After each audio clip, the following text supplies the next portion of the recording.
Hey guys, it's me, it's Michael B. Happy Monday! Tuesday night, guys. Welcome to Chill and Chat with Michael B.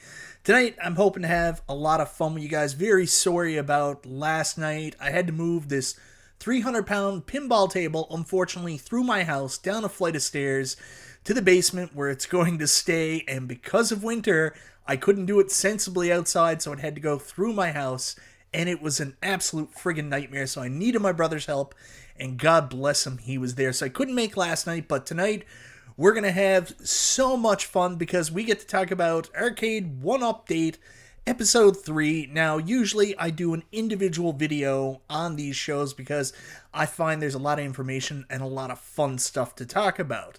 Not so much on this last episode, and it was a lot of technical jargon that just went woo right over my head.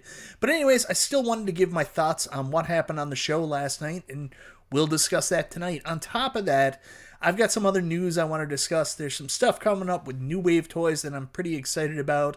I want to talk to you guys a little bit about my experience getting my pinball table. I actually had a little bit of a struggle getting it to work, but everything worked out in the end, so I want to tell you about that. And last but not least, I just thought it'd be fun to share some of my horror stories from selling my Arcade1Up cabinets and home arcade cabinets over the course of the last little while. I mentioned to you when I originally started selling them that it was a breeze, everything was going well.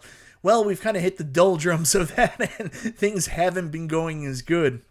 Anyways, guys, I will tell you everything about all of what I just said right after the intro. Welcome to Chill and Chat with Michael B.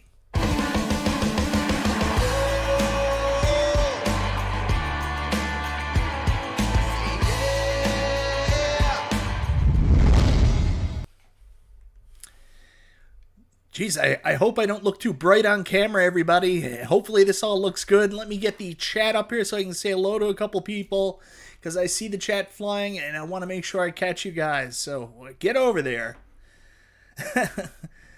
She's gonna kill him. The pinball table almost killed me. Forget about Lara. Pinball Tuesdays. Maybe soon. You guys know I like to do streams. I'm not just a talking head channel. I'm not just talking about news and events. I like to play my games, and I like to share that experience with you guys. So with the pinball table, I'll probably be playing that a bunch and get to show you what it's like. Cornercade says it's actually okay because you traded like 15 arcades for the pinball. Yeah, that kind of works out. Firestarter says, hi, everyone. Andy's Game Room says, hopefully no psychos. Oh, Andy, you cannot make up some of the stuff I've experienced through trying to sell these things, especially last weekend. Like, I can't wait to share this stuff with you. Please don't sell Attack from Mars. My Arcade1Up Attack from Mars is, in fact, actually gone. I did sell it. Sorry. I can't help you. Bad Guy Wake Whirly, what's up, Firestarter? I always love that seeing you guys communicate in the chat. That always makes me so happy. Steve B says, that pinball is the cat's pajamas. Congrats, Michael B. Thank you very much, man. So what does the wife think about the new pinball table? She didn't think much about it until I got it working finally this evening. Now we can start to talk about how much fun it is. Who else do we got here? Papa Brad, what's happening, Papa Brad? Mike Hawkhurts, Mr. B, or should I say Mr. Pinball? Yeah, that's interesting. So, funny enough, like, I am getting a lot of messages with people saying, hey, congratulations, you're moving on from that Arcade1Up phase into that pinball phase of your channel. And I was like, I'm doing what now?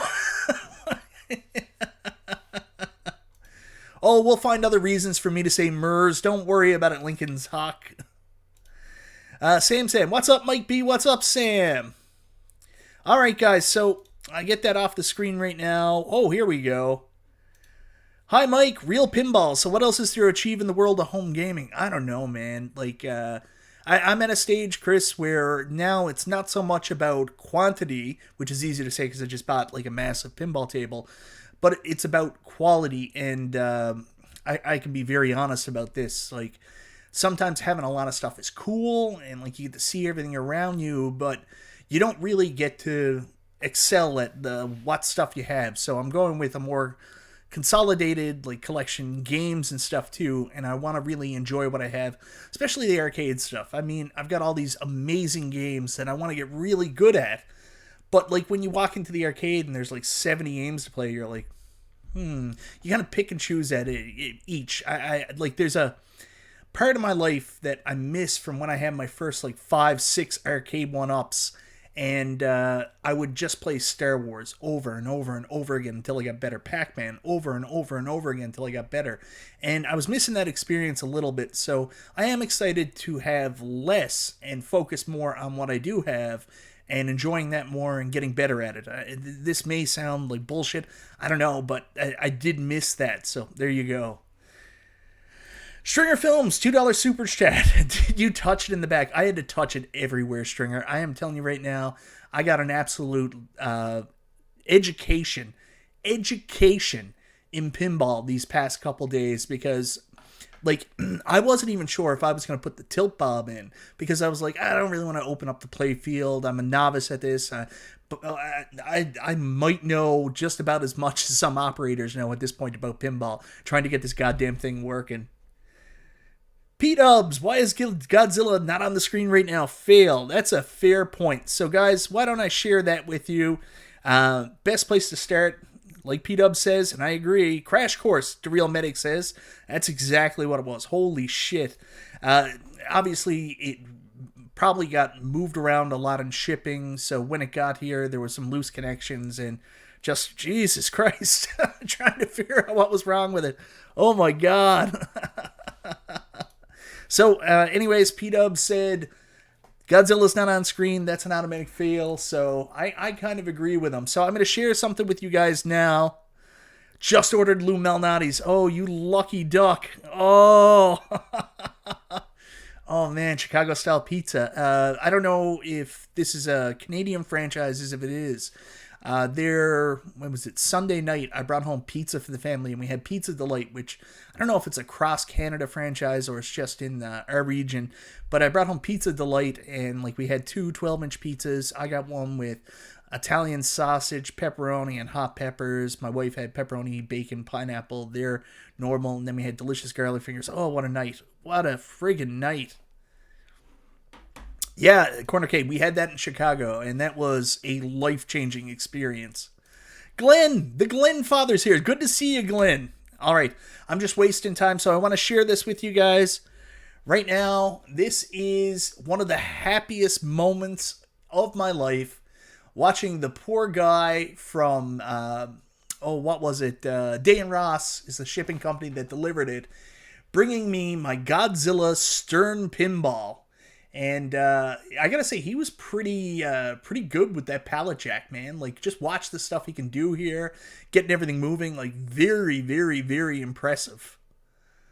Like, he just moves it slightly to get it going. I don't have much more video on this. I just wanted to show, like, the guy getting it out. I was excited filming it. I was getting ready for him to punch me in the face, so I didn't want to go much further than there, but the dude on the pallet jack bringing in my Godzilla Stern pinball. And this was a moment I will never forget in my entire life. Oh, man, this was great. Yeah, there's not much more to say than that. So there's more. I'm going to show you more, but I'm going to go back to this screen because just there's not much more to that video. And but so you guys would have saw this. Oh, watch this. Watch this now. I bet you something froze. Here we go. Why are you doing this? There we go. Oh, I got to get rid of this external hard drive I have here. It's crapping out. So anyways, here we go. You guys would have seen this picture. This is the crate here in my basement. And I just move it over. This is when we finally opened it up. So Stringer Films, $2 super chat. So the guy jacked it good. Yeah, I got my money's worth, Stringer Films. Thank you very much. So anyways, this is where I got the pinball table open. Now, I advise absolutely nobody to do this because what happens is you're really supposed to move your pinball table in the box till pretty much it gets into its final location. But what happened was I had to bring it inside, and basically all the area around my house leading down to my basement was covered in snow. There's 2 paths down there, and they were both just covered with snow. And I don't mean snow, I mean chunks of solid ice. I tried to clear out a path myself, and it was just no-go. So I said, I'm going to have to do this in the house. So I had to unbox it in the house, put it on a handcart, and then me and my brother moved it down the set of stairs and moved it into our basement unsheathed. But if you can avoid it at all costs, because absolutely keep it in the box as much as you can to protect your machine. Luckily, me and my brother were Herculean, and we got it down ourselves without damaging it. God bless. God bless. So anyways, this is the pinball table coming out of the box. And then I have to give Arcade1Up massive credit. Their stools are amazing for putting your pinball on to put the back legs on.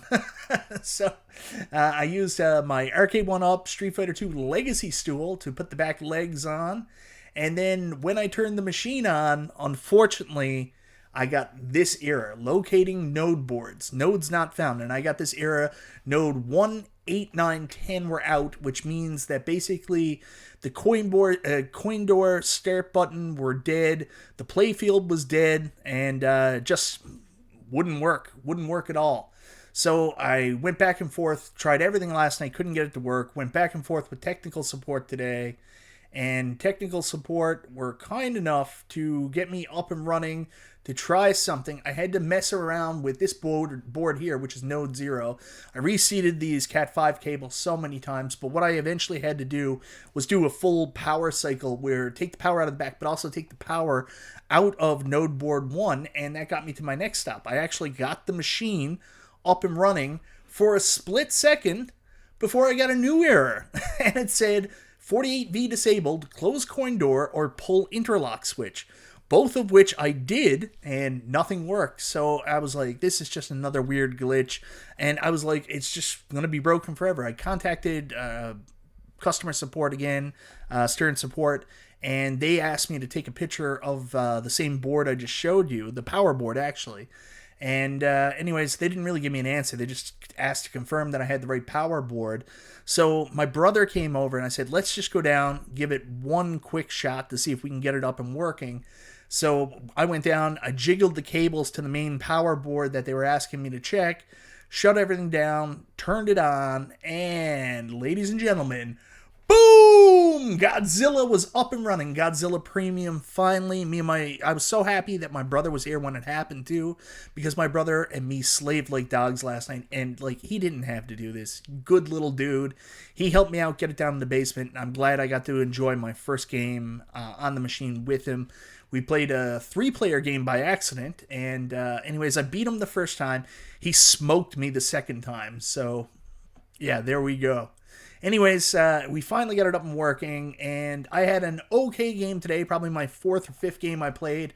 Scored 60 million, relatively low when it comes to Godzilla scores, but for me, a pinball novice, I mean, it's just great. Mad Astro Gaming, that's a funny comment. Man, you look so much better from the back.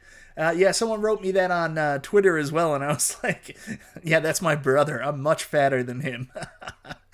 Basically, JJ, that is correct. I just wiggled some wires, hope for the best, and it came on. People have been asking me all day. They're like, so what was wrong with it? And I keep using the Chris Farley gift. No idea. So anyways, Godzilla's up and running. I got a good score, so expect to see some gameplay of it from me in the next couple days. Am I turning into a pinball channel? No. Am I a fat dude loving life and having a pinball table in my basement? You bet your ass. Mike, are you using Scorebit for your high scores? No, I haven't started doing that yet. I'm using the Insider Connected stuff and just following that. Sam Vegeta with some information. Awesome name, too. Pizza Delight was Atlantic Canada only, but they are also in Ontario as well, man. I love Pizza Delight. My wife loves it. Man, I'm telling you. Pepperoni, Italian sausage, and hot peppers. Winning combination. Terrible the next day. Ugh. Nooner says, you're not fat, you're big boned. I've got giant bones. Biggie D's Arcade, I like Godzilla, but I think I like 007, TMNT, and Deadpool more. That's interesting. I've never played 007, but I've played TMNT and Deadpool. Deadpool is done by the same artist, I think. It's a Keith Elwin table as well. I haven't really enjoyed Deadpool so far, but I think it's just because the machine that they have at the Rec Room, which is a Redemption arcade next to my mall, is in really bad shape. Like, instead of glass, they have a sheet of plexiglass over the playfield, and it's just all scuffed up, and you can barely see it. So it kills the enjoyment for the table, maybe. And maybe I just don't understand the rule set yet, so I haven't really been loving Deadpool. But Turtles is a beautiful table. I love Turtles, but that's got a lot of really hard shots, tight ramps. It's got an easy multi-ball with Donatello. If you pick Donatello first, you can get multi-ball like right away. But I like Turtles a lot. Turtles would be another one I'd really, really like to have one day. Oh, I'm working on it, Alfred. That might be pinball table number 2. Peppers with pepperoni and sausage. You stay downwind to everybody else after that. You betcha. You betcha. Anyways, guys, that's my experience with Godzilla, and I'm a really happy dude. I had so much fun today once I finally got it working. And I will tell you, I don't drink much, but I'm probably gonna go down and just have a Jack Daniels and Coke tonight and enjoy a couple games of pinball after this, even though I should go to bed right away.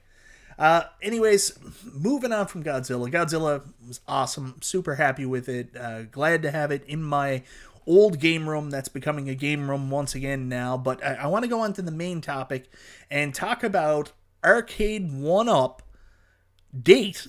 Arcade1Update, not the dating app. Arcade1Update, the show that happened yesterday with TravisMCP and also this time Justin Wong instead of David McIntosh. And they also had...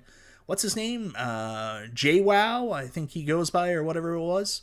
So, or J Low, I can't remember what his name is. Anyways, we got a very different host list this time around and a very different show.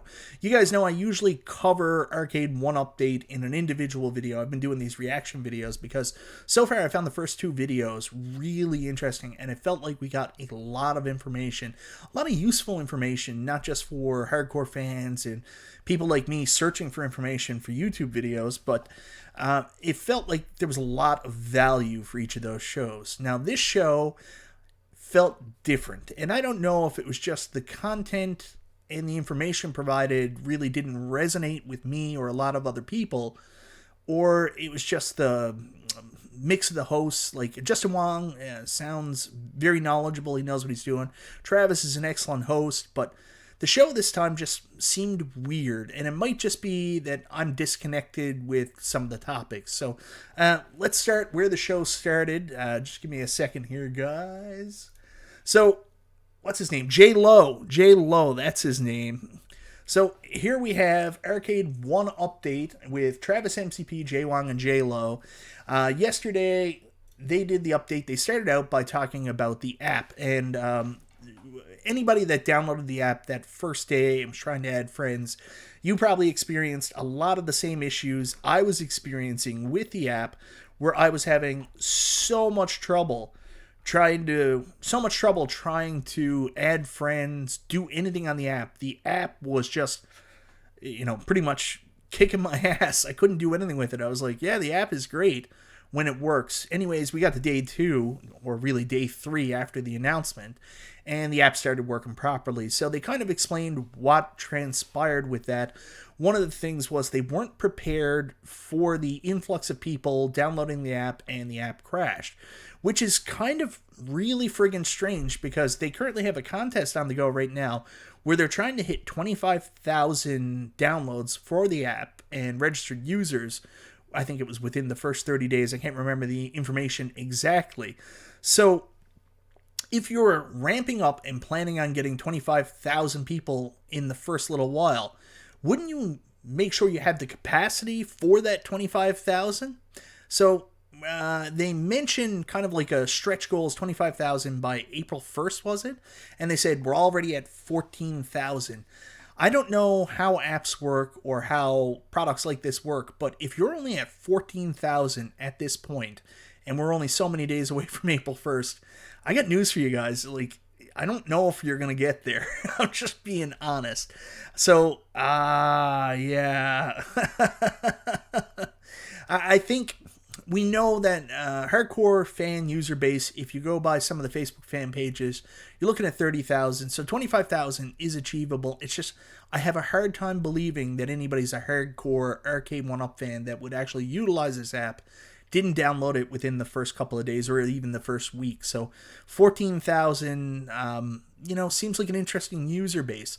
I wouldn't doubt that's pretty close to the user base for iArcade. People will doubt me on that, but check with iArcade, you'd be surprised. And at Games, I don't know what the user base for that is. I've never heard anything. So 14,000 was relatively low number, lower than I expected, especially with the crashing that transpired. So that was the first bit of news and information. We also got updates that we're going to get app exclusive deals on Arcade1Up products, whether it be drops on cabinets, which we found out there was now more Marvel vs. Capcom 2 available, which we'll talk about just a little bit.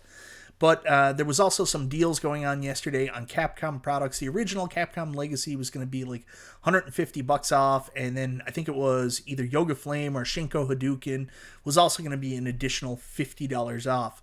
And it's cool that those became app-exclusive deals, but I will tell you, for the first app-exclusive deals out there, they weren't as exciting as I would expect.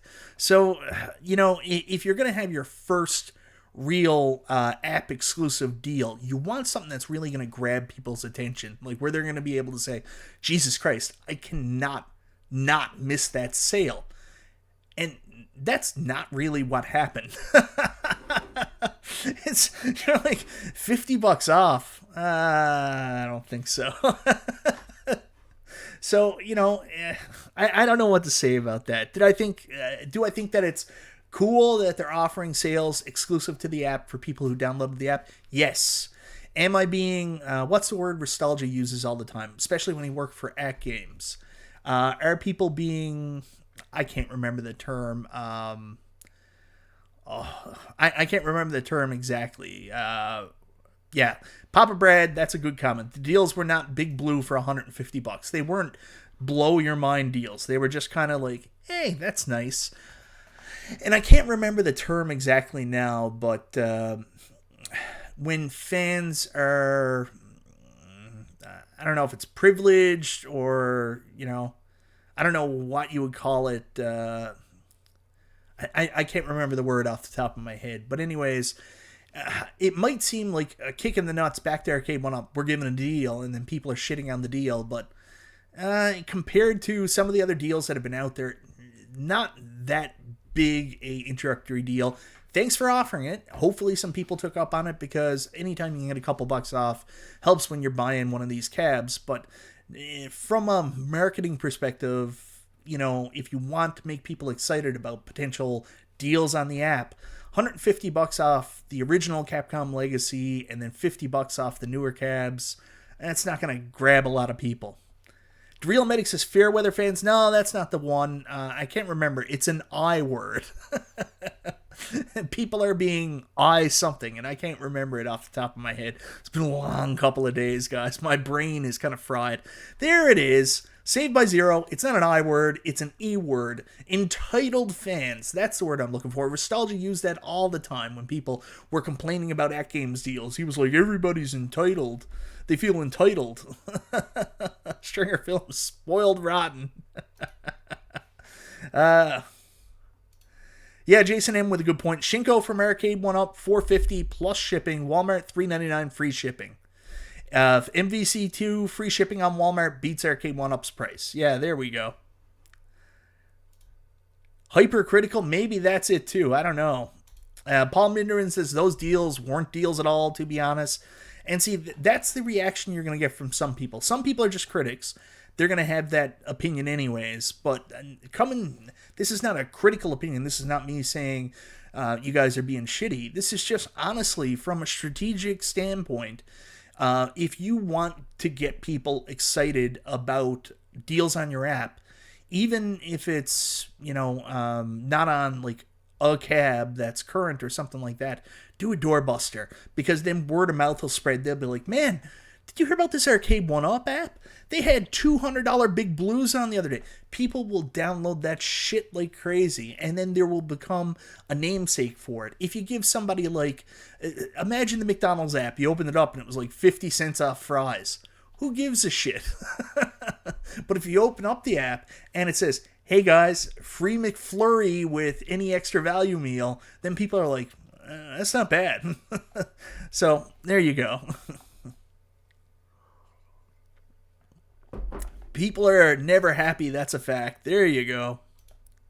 Anyways, that was just that. And then, of course, we also found out that there were new amounts of Marvel vs. Capcom 2 that were going to be sold. Exclusive to the app. Well, at least the notification was at the time. So, we found out new Marvel vs. Capcom 2s were available, and good timing with the fact that Marvel vs. Capcom 2 just came online. So the timing lines up. But again, I made a video on this. The minute he mentioned that the cabinets came up, he started with that scarcity marketing. He was like, limited quantities, because if you don't grab it today, it's going to be gone tomorrow. And I just hate when companies do that. It sucks. You can say, hey guys, it's just in limited quantities, but you don't try to put the claws in people for the pressure to be like, hey guys, better get it today because it might not be there tomorrow. Like, I don't know, that may be based on their past sales data from their last cabs or not. Maybe it's not scarcity marketing, but it just felt a little weird. And also, where the hell did these cabs come from? A lot of people are making jokes that these are return cabs. They're not return cabs. Arcade1Up, from what I understand, was pretty clear about it, that, I don't know why, but there was only a small quantity of these made. I don't know if there was a lot of retailer support, which is crazy because obviously Marvel is such a hot title. I don't know. I don't know what people are thinking. People are never happy. These effing things cost $1,000. That's right. I mean, the price is up so much now. These are not so much an impulse purchase anymore. This is a strategic, well thought out purpose just to buy a 3/4 scale cab. So there you go. Anyways, I don't know if this is a good thing, bad thing. The thing is, if you missed out on Marvel vs. Capcom 2, or you held out waiting for the online to become available, now they're available once again, limited quantities. I don't know where else in the US they might be available. I'm not really following that, but at least we know there's more quantities from Arcade1Up. So there was something else weird about that. I want to go to the site for this and see. Yeah, like going back to the scarcity pressure marketing thing, another thing I saw I really didn't like. So I'm just going to bring this up on screen right now. There's this little order icon here. It says order within 22 hours, 0 minutes, and a countdown clock, and say get it by March 29th. So, I mean, if you're already in a panic state because people are telling you limited quantities, get it while you can, and all of a sudden you go on the site and see a countdown clock, all of a sudden your brain, all these impulses are going to be firing off, and you're going to be like, holy shit, where's my Visa, where's my wallet, I need to get this right now. So, I don't know, maybe there's nothing to this, but to me, I'm looking at that and I'm like, I don't like any of this. This seems kind of scummy. Maybe it's not, I don't know. Maybe I'm being too critical now, like, I don't like that. Buy now. Consume mass quantities. I feel like we're in They Live, and like if I put on the glasses right now, I'm going to be able to see consume. It's just a shipping notification. Yes, it is. I know it is. That's all it is. But why is it there? Why would you put that countdown there? I don't know. I know I'm being too hypercritical. It's just funny to me. It's just funny. Anyways, guys, so Marvel vs. Capcom 2 is made available again, and then the show transitioned, and it got out of the area where I was really comfortable with, and I can talk about with much intelligence, because then they started talking about code and the way the game was made. And I think this is great, but not exactly what I was hoping for. I was hoping that when I heard that Arcade1Update was doing a show specifically around Marvel vs. Capcom 2 Online and kind of explaining it, I don't know. I thought maybe they'd give more of a history and an explanation why it took so long, and maybe they did, and it was just lost in jitterish or jargon. But man, I mean, Justin Wong and Travis started talking, and they were talking about flycast, and they were talking about rollback, and I was just like, whoa, no idea. No clue what they're talking about. That's not my bag. Like, you guys don't come to my channel to hear me get into the hardcore details about aspect ratio and stuff like that. I'm more of a guy who'll be like, hey, it's fun, you should have fun with it too. Or, this is not so fun, that sucks. Not why it sucks, it just sucks. And yeah, maybe that's not the right way to be, but they were explaining that a lot of the problem came from the fact that while they went with the highest available consumer board at the time, PCB, for the cabinet, it still wasn't powerful enough to actually run Marvel vs. Capcom 2. And of course, you can't run it natively anyways, because it's a Naomi game, and I don't think right now there's a commercial Naomi emulator out there available that anybody can work with. I could be wrong, again, not an expert. So in order to do this, they couldn't use the Real Arcade ROM. Let's just be clear about this. This is not Real Arcade. So this is basically Flycast, which I think is the Fightcade version of Marvel vs. Capcom 2 that they're running on the Marvel vs. Capcom 2 PCB. And for whatever reason, they weren't able to get it online with their original online coding and schematics, or however they do it.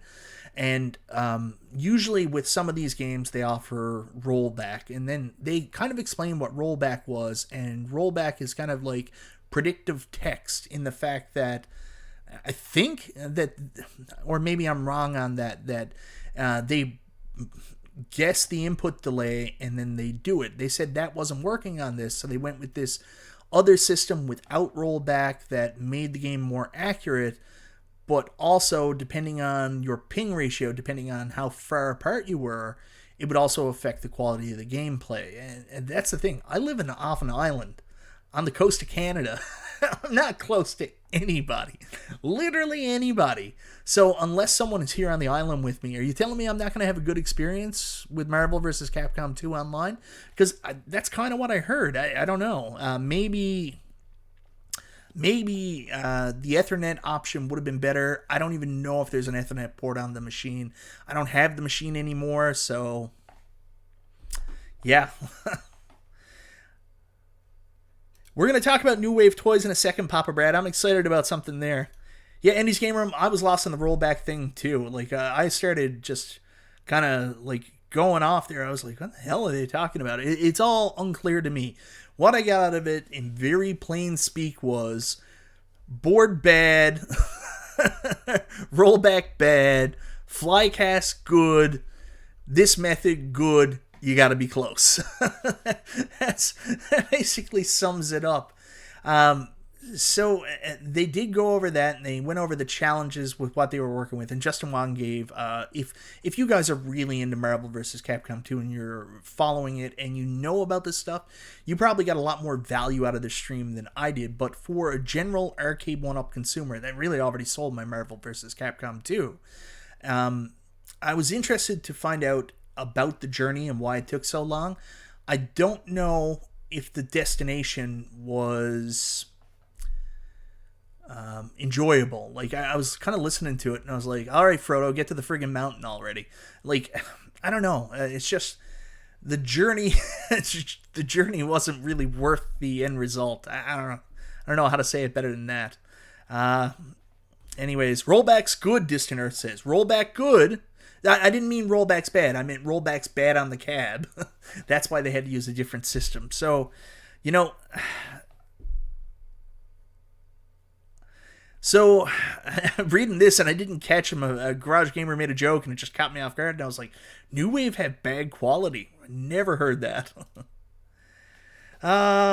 Anyways, I'm just going to confuse myself if I keep trying to talk about it. Basically, at the end of the day, they explained why the online was the way it was, why they've set it up that way, and they feel that this will be the best experience. The good news that came out of it for people that are currently unhappy with their online experience for Marvel vs. Capcom 2, they said, guys, this isn't over. This isn't like the Arcade1Up pinballs where Mel Kirk said, one update and we're done. This is, in fact, a ongoing process. So the hope is they're going to continue to work on the game, update the game, and the experience will continue to get better. Anyways, that's what I took from it. I don't know what else to say. Really, there wasn't as much from this Arcade1 Update show as I would usually look for. Not as much information, not as much behind the curtain excitement for me. Maybe there was for other people that are bigger fight game fans and more into this experience. But for me, it was just kind of like, this could have been part of another show, maybe. Anyways, Travis, as a host, as always, did a great job. Definitely miss having David McIntosh on the show. He brings a lot of value and a great perspective. He's a good talker. So it's not that Justin Wong isn't. It's just it didn't feel like the same show to me this time. Anyways, that's all I really want to say about Arcade1 Update. I know I'm being probably incredibly critical, but it is what it is. That's what it was. I don't know what else to say. I don't know. Maybe this could be a behind-the-scenes documentary on their next one-game cabinet. Who knows? Anyways, guys, something a little bit more exciting I just want to touch on really quickly. I got an email today that I'm sure a lot of people got as well from our good friends at New Wave Toys. And they said, tune in tomorrow at 11 a.m., and I can't remember what time now, Pacific Standard Time. So out in California, Arizona, that region, 11 a.m. But for me in Newfoundland, it's going to be 3:30 in the afternoon. I'm going to be tuning in, and we're going to find out what the next New Wave Toys 1/6 scale replica cabinet's going to be. If you guys have been following my channel and my social media lately, I have completely fallen in love with these New Wave Toys replicades lately. And, I play them a little bit, but just as collector's pieces, they have such attention to detail for the original arcade. What they produce is such high quality. It looks so good, and god damn it, it's accurate, and I love it. Anyways, we're going to find out what the next release is from New Wave Toys, and I'm looking at this cabinet shape, and what is it? Andy's Game Room says Atari Berserk. Let me see if I can get over there. I'm on the wrong screen. Andy's Game Room says Atari Berserk. That's a blue Street Fighter. Stoked for the announcement. Friggin' excited. Hey! Cleveland Gaming Classic with my tickets. Thank you again, Mike and At Games. Awesome Galaga game. It's going to be a sit-down cabinet. Oh, hobby hands, don't be talking. If that's Robotron, I'm going to shit my pants. Like, literally, there's going to be poop everywhere. I'm going to be so excited. Probably too much information, but that's the truth. Was anyone else kind of weirded out by the factory photo from the social media post the other day? What was wrong with the factory photo? I don't know if I've seen it. Was there, like, a bunch of good guy dolls coming to life in the background? What was it? Frogger. Frogger would be great. Shape is Street Fighter. Maybe. I did hear my good buddy Charlie Chuck say it looks like Sinistar. Now, Sinistar would be an amazing cabinet for New Wave Toys to do. And you have to think about it. They just did one of those special optical 49-way sticks in the Food Fight cab. So if they did Sinistar next, it just makes sense.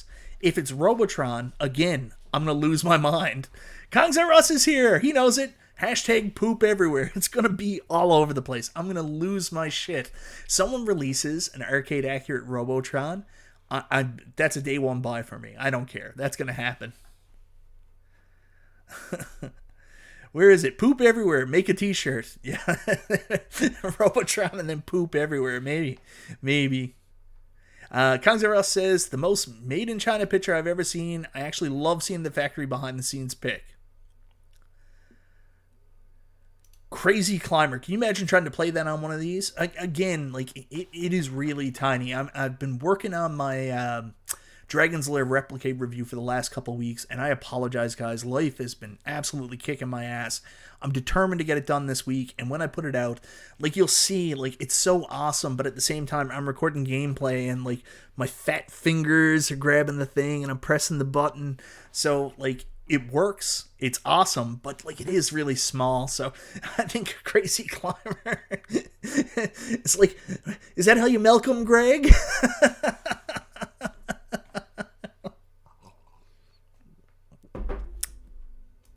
What are these? What is it? A hospital for ants? It's not the shape, but I'd love a Burger Time. Burger Time's a big possibility for any company to do a Burger Time cab, just because everything's coming from Gmode. And, like, honestly, I could start an arcade company tomorrow called Mike's Questionable Arcades and call Gmode up and be like, hey, will you sell me the data use licenses to put on my cabs? And they'll be like, yeah, sure, and real cheap, too. I predict it is a new release of Street Fighter 2 Championship Edition. Oh, Dr. Z, can you imagine? Ice cold beer. It's not going to be ice cold beer, obviously, but wow. Anyways, guys, I'm really excited to find out what this is tomorrow. I'll be watching in anticipation with bated breath, and if it's Robotron, expect to see a picture of me punching a wall in excitement and with poop everywhere. Oh, so I'm very excited about that one, guys. I don't think it'll be Tapper. I don't know if that's the design for Tapper. I'm not going to lie to you. Later on tonight, after I'm done with everything, before I go to bed, I'm going to start scouring arcade pictures to see what cabinet could be, trying to line up the shapes. Here we go. Kangzara says that's absolutely a Raiden cab. Raiden or Raiden? How do you guys say it? Anyways, I think 19K Fox would love that. Gallagher Guy 88, I can't believe you were selling Burger Time. How are you and P-Dubs going to play Bad Dudes? Well, we're obviously going to play through ArcadeNet, the #1 online arcade streaming service on the AtGames platform. So, that's hilarious, REG mode, and actually true, too. So, yeah, moving on from that now, what else did I want to talk about, guys? Oh, yeah. So, it's funny, you just mentioned me selling Burger Time. It's not sold yet. I'm saying I'm going to sell it, but I haven't actually posted it as of yet. I haven't posted all my cabs, but I got to the point where I started posting some cabs again, and I recently put up my Simpsons Arcade1Up cabinet, and I also put up my Ridge Racer cabinet probably last Thursday, and I also put up Golden Axe as well, so we'll talk about that. If you poop everywhere, don't touch it in the back. Stringer, I have a baby. I know not to touch it in the back, brother. I know that, but thank you very much for the $2 super chat. So, you guys know I've been selling these Arcade1Ups, and I had a lot of luck really early on. Met with a lot of awesome people, other collectors. Didn't get into big discussions, haggling, anything like that. People were happy to have the cabs, and they moved out pretty quickly. But now I'm hitting a point where I'm in the grown zone, and I'm putting out some other cabinets like Simpsons, Ridge Racer, and Golden Axe that maybe don't have the same mainstream appeal that some of the other cabs I sold were. Actually, I felt like Arcade1Up this past week, where I learned that, hey guys, you can sell Pac-Man, Street Fighter, and Mortal Kombat every single day. Someone will always buy them. But when you get into the situation where you got to sell something that's a little bit more niche, it's going to be harder to find people that are going to be interested in those cabinets. Now, Simpsons shouldn't be niche at all. But I have just had some bad experiences. And maybe part of it is because I'm a relatively trusting guy. So I assume when somebody says, hey, I'm going to come buy something from you, see you Monday, I say, wow, I've just made an agreement with that person. They're going to come on Monday. So I want to show you the first example here. And yeah, this is going to be fun, guys. I also got to figure out a way to better do my screen so I'm gaping here and showing you all this stuff. Yeah, so this is the one that's actually on my thumbnail, and you know, I'm not blocking out any names or anything like that because There's no real names here. These people went by pseudonyms or using somebody else's account, but I'll show you the first one here. So the first one was my Simpsons cab, and right now I still don't have my Simpsons cab sold. I actually had a ton of interest. It's probably one of the very few times that I got really overwhelmed with the amount of people reaching out to me asking to purchase this cabinet. I was like, holy shit. And so I got some good offers coming in originally. Like, I was trying to sell it for $500 Canadian. It regularly retails for $7.99. Lowest it's ever gone, I think, was like $3.99 Canadian on sale through Black Friday. I mean, that's not the regular price. Right now, all the excess stock is gone. They're trying to sell what's left for $7.99. That's the price. So I figured $500 Canadian was relatively fair for The Simpsons. So I posted it. A lot of people came back and said, hey, would you take $350? Would you take $350? And I said, no. And one guy offered me $400, and I said, I'll think about it and get back to you. And right after he offered me $400, this guy, Matt, wrote me, and Matt said, hey, man, if you hold on to it till Monday, I'll take it. So he said, I could take that Simpsons game Monday if that works. I said, hi, Matt. Sure, that would work. And I should have known better. Should have friggin' known better, because he never wrote me back when I said, sure, that would work. That was the end of the conversation. So all weekend long, I had people writing me, offering me $450, offering me $500, and I said, sorry guys, I promised to this guy on Monday, if he bails, I'll get back in touch with you. So I kept telling people, no. I gotta do the honorable thing here and sell it to this dude. So Monday morning comes, I wait till 10:05, haven't heard from the guy, so I just send him a message. Nice message. Hi Matt, what time were you available to grab the arcade today? Zero. I waited an hour and a half, no answer from him. I wrote him back and said, hey, if you aren't interested, could you please let me know, because I held it for you, have a ton of people interested waiting for me to get back to them. At that point, his decision was, instead of writing me back to say, hey, change my mind, or no, go ahead, man, sell it, he just left the group conversation. Sorry, guys, my poor daughter's in the background. She's not feeling so well tonight. Dude ghosting me, that's what had happened. So that's my first horror story. This is where you get into why it's frustrating to ever sell these things, because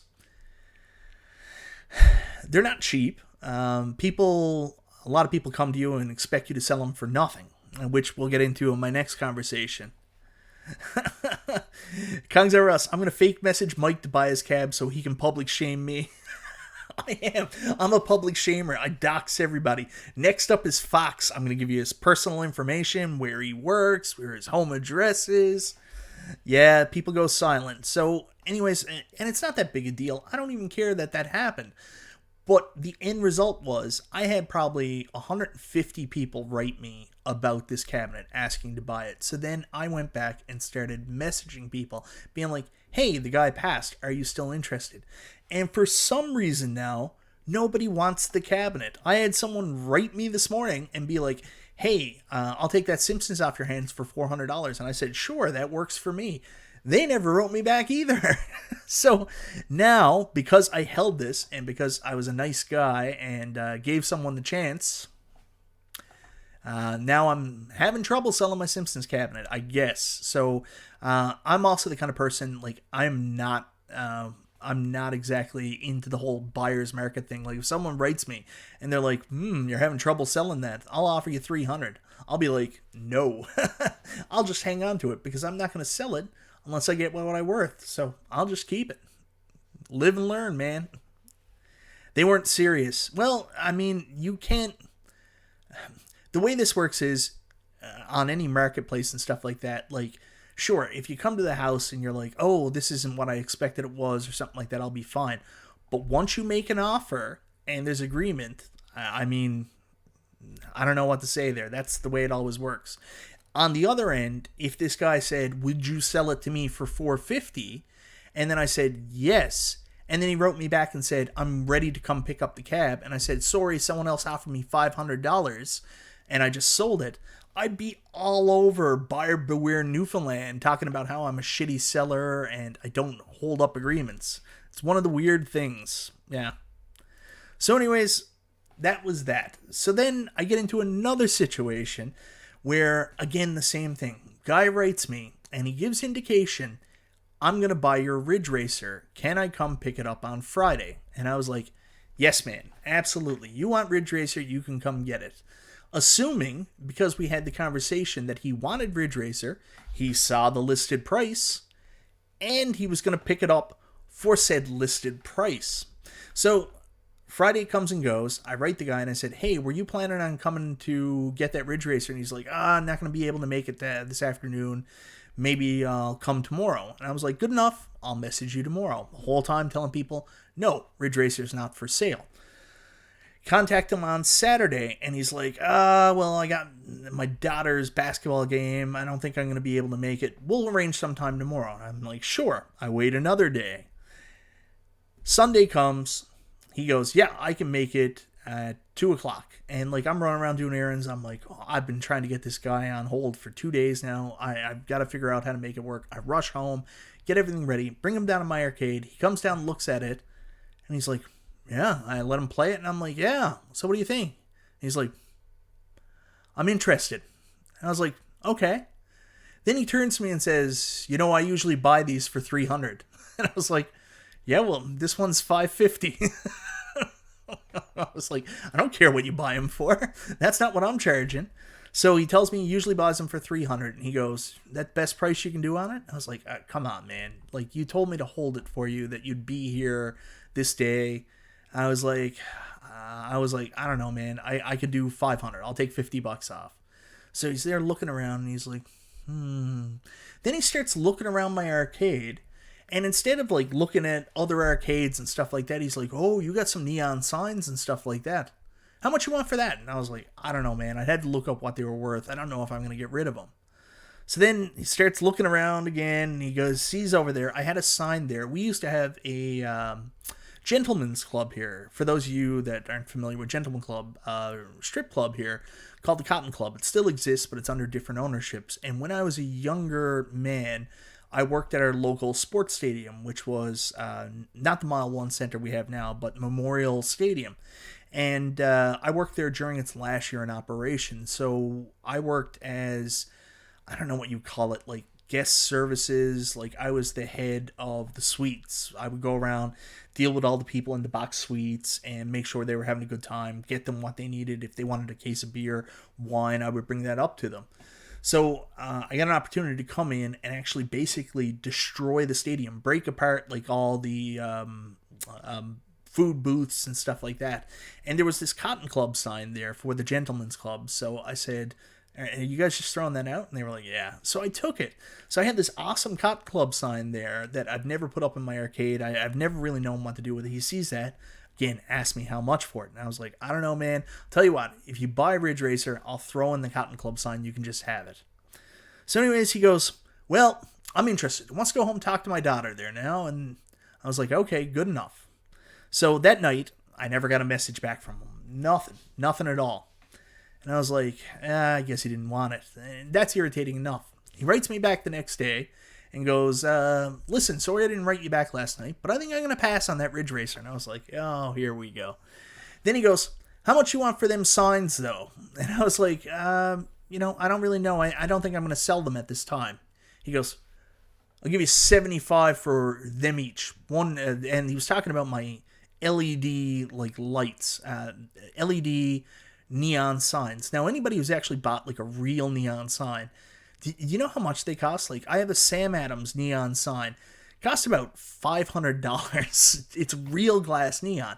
Now, the LED neon for my Alpine, and that's cheaper, but I mean, still, that's like a $200, $300 light. The neon one with the actual blown out glass and the real neon is $500, $600 sign. He offers me $75 each. And I'm like, nah, man, I think I'm going to pass right now. I don't know if I'm going to sell the sign, so no thanks. Then he goes, all right, I'll tell you what, $100 for the Alpine. And I was like, I don't think so. And then he was like, good enough, and that was the end of him. I didn't hear anything else.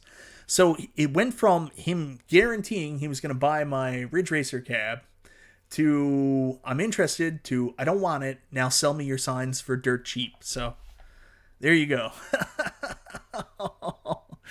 Oh, wow. Yeah, and I usually don't do this, but I don't know what I was doing. There we go. Usually pay $12 for neon signs. How much is that Ridge Racer? $550. I usually pay $300 for them. Well, awesome. You should go find one for $300, dude. Yeah, I'm not gonna hold stuff anymore. I'm done with that. Like, this is it. I can't do it anymore. Thank you for the $2 super chat, Stringer Films. I appreciate it. So, yeah, being nice in the past has always been one of the things I've appreciated the most about selling things. I always think people appreciate it, but this past weekend has been a real challenge. Real challenge, because I've also been so freaking busy in my real life trying to move things around the house, get things up, and yeah, it's crazy. Like, if you've ever sold anything, especially here in Newfoundland, you should know the first question people are going to ask you is not whether or not it's still available, anything like that. The first question people ask you when you're selling something is, what's your best price? Here's the thing, like, that's fine. I've learned over time, I hate telling people what my bottom dollar is. I don't know why people ask that.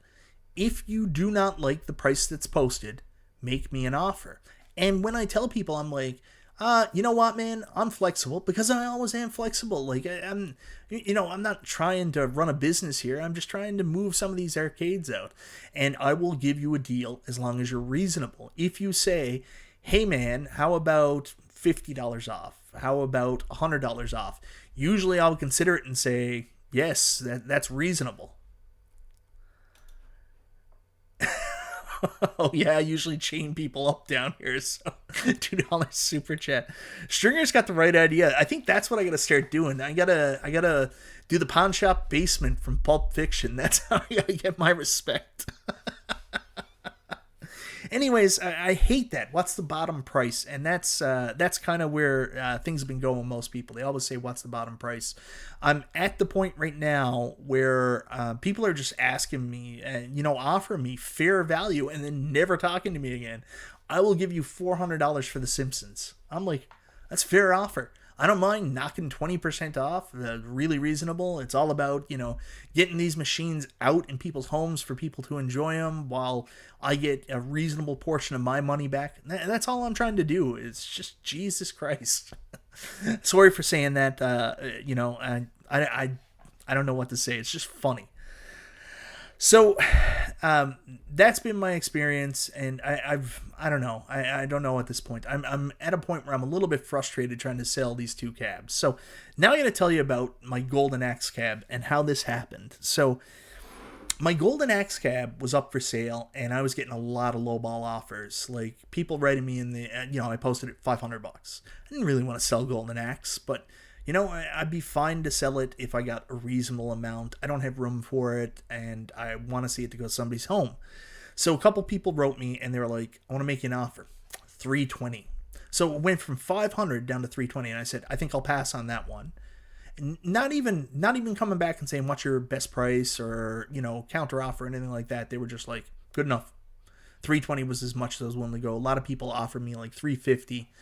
So finally, one guy writes me and goes, I want your Simpsons. And I'm like, well, I offered to this other guy, and he's like, tell you what, $425 today. I'll take it. And I was like, well, I offered to this other guy, and $500. And I was talking to him earlier, and he said, what about your Simpsons? And I was like, well, I'm considering an offer of $400 right now. I just posted it like an hour ago. This guy offered me $400, but I'll tell you what, you give me $450, you can have it right now. Just take it. And the guy was like $425. So I'm like, didn't respond to him. I was just like $425. That was before I got the $500 offer. Now thinking back on it. So the next day he writes me back. He goes, so did you consider my offer after? And I was like, yeah, I'm actually holding it for a guy that's going to give me the full $500 on Monday. So I'm not going to take your $425. So he goes, so that $450 deal's off the table now. And I was like, yeah, man, I just told you the guy's offering me $500 on Monday. I'm not going to take $450 for it today. So then he goes, I see you got Golden Axe there too. And I'm like, yep. He goes, tell you what, I'll give you $400 for that. And again, reasonable offer. It's been like a day now it's been posted. I haven't got any other reasonable offers. I was like, that's totally fair. So then he writes me and goes, by the way, can you deliver it to me? And I was like, all right, I'll deliver it to the guy. So I get it in my car. I bring it out.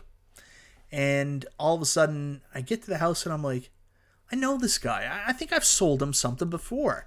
This is the guy I sold my iArcade to. So anyways, he comes out to meet me, and I bring the cab, and I'm like, hey, I don't know if you remember me. I sold you the iArcade a while ago. You know, the one you wanted for Double Dragon. He's like, oh, yeah, the iArcade. I haven't played that since you sold it to me. And I was like, okay, good enough. So anyways, I gave him the Golden Axe. He was awesome about it. He offered me exactly what I wanted for it. He played it a bit. He was like, awesome. Paid me cash on the spot. I was totally fine with it. Then he starts talking to me about my X-Men cab, and you might notice my X-Men cab's still in my arcade. It's not sold yet, but what happened is someone gave me $200 for it and said, I'll pick it up on the 16th, and I'll pay you the other $300 for it, because I sold that for $500 too. So I was like, yeah, absolutely, I'll hold it for you the 16th. Anyways, that guy never came and got it by the 16th after. I didn't know that at the time, so he asked me about X-Men. I explained to him, I said, listen, someone gave me $200 to hold it until the 16th, and they're going to give me the rest of the money and pick it up from me, you know, on the 16th. And he was like, oh, well, that guy says, no, I'll tell you what, I'll trade you your iArcade back for it. I was like, no, I don't want the iArcade. I was like, I sold it to you because I already have another. So he pushed the iArcade back on me a little bit, like it was a bargaining chip. I was like, I don't want that back. I have the gold edition. I'm good. So he said, all right, if that Simpsons things don't turn around, maybe we can make a deal for that iArcade. And I was like, all right, good enough, man. Anyways, it's just so funny, like, dealing with people when you make these sales and the interesting people you meet. Like, everybody's awesome. You get some shitty people that are just messing with you online, wasting your time, like, and that's fine. But at the end of the day, the reason for me telling all this is maybe to vent a little bit, but at the same time also to just talk about, like, it's stupid, but it's also just funny, even though it wastes your time and stuff like that. You gotta look at the positive side of it and look at what's humorous out of it, I guess.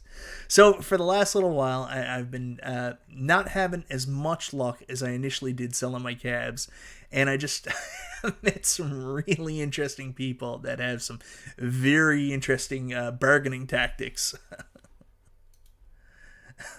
$9.25 for Simpsons, Golden Axe, and a Slow Jack and Ball Rub.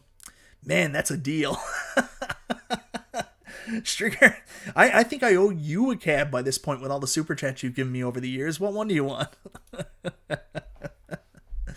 Anyways, guys, like that's just it. I've got a million other selling horror stories I can tell you, just the way people try to negotiate deals with you and stuff. And I'm not your normal guy. I'm not like the guy who's just like, yeah, I really want this gun, so I'll just take what I can get. Like, I am literally a collector hoarder. Like, if someone offers me something, and like, even if I do want a gun, like, I'll just be like, no, I'm not going to sell it. I will keep it out of spite. So, like, someone comes and goes, that's been on buy and sell for 9 weeks now. You're never going to sell that. I'll give you $200. And I'm like, I'd rather have it. I don't need the $200 that bad. Anyways, guys, that's all I got tonight. I just wanted to cover Arcade1Update a little bit, talk about my excitement for the new Wave Toys Replicate we're going to find out about tomorrow, and tell you some of the funny stories for what I've got going here. You know what, Jason M., that's funny you say that. Michael B. knows what he has. I don't say that. I have had that one used on me before. Someone was selling a secondhand NBA Jam, but it was I bought it, but it was actually the bundle that was the NBA Jam with light up deck and stool. And the thing is, I had known that a little while ago they went on sale. There was this crazy clearance sale through like Wayfair or the Shopping Channel where they sold off this bundle for like $200. So I assumed it might be that. So the guy was selling it for $400, and I was like, I'll give you $350. and which I thought was a reasonable like offer. And he came back and he was like, "Nah, I know what I got here, 400." And I was like, "All right, dude knows what he's got." I was like, "I want it. 400 still a pretty good deal to get back NBA Jam, so I paid it."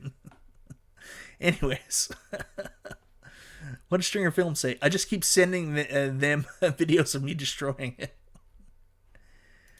Hey, question. What day are you going to Cleveland? I'm coming in on the Wednesday in the nighttime because where I'm flying from the North Pole, apparently, I can't get a good flight that comes in like Thursday morning. So I'm coming in Wednesday night. I'm going to stay over Wednesday night, and then Thursday my plan is to meet up with everybody that is all coming in, and I'm hoping to go to the Cleveland Indians game. I say Cleveland Indians, they're not anymore. Force a habit from watching Major League all those years. Hoping to go to the Cleveland Guardians baseball game that night. I've never been to Jacobs/Progressive Field. I've been a Cleveland baseball fan all my life. I have to say that now because they changed the name, so yeah, there we go. That's my plan. I'm coming in late Wednesday night, hopefully going to the Guardians game Thursday night, and then hitting that Cleveland Gaming Convention or Cleveland Gaming Classic hard AF the rest of the weekend. Excited to see everybody, go play some pinball and arcades with everybody. Hopefully it's as much fun as last year. And man, we're going to drink. We're going to have fun. And I hope everybody smiles as much as I do. Hey, thanks, Weapon X. I appreciate it. Yeah, it's Chrissy. I'm the same way. I will just let it sit in my house, gather cobwebs, and sell it to somebody for lowball. Nope, not doing it. I even go and deliver these half the time. Like, if someone says to me, they're like, "I'll give you a reasonable price," they're like, "Oh man, I offered the guy that came for the Ridge Racer. He came to my house and he goes, now that arcade, how am I gonna get that shipped out to me?" And I was like, "Dude, I'll deliver it." I was like, "I will deliver it. Even though you live 30 minutes away from me, I will deliver the arcade if you buy it, even at the discounted price I offered you." Nope, still not interested. Sell me your signs. Anyways, guys, that's all I got tonight. I've got a wee little bit of time before I've got to hit the pillows and be up very early with the kiddos tomorrow morning. So I'm going to say good night now and try to get one or two more games of Godzilla in before I shut the machine down for the night. Everybody, thank you so very much for hanging with me tonight, hearing me vent about my horror stories and on the rest of the topics. Hopefully you guys have an awesome Tuesday night, and hopefully next Monday nothing comes up and I can get back to my regular streaming night and screaming night. Thank you very much for watching. I'm Michael B. the Game Genie. You're who you are, and I'll talk to you next time. See ya. I gotta add this to my stream deck. Anyways, guys, see you later.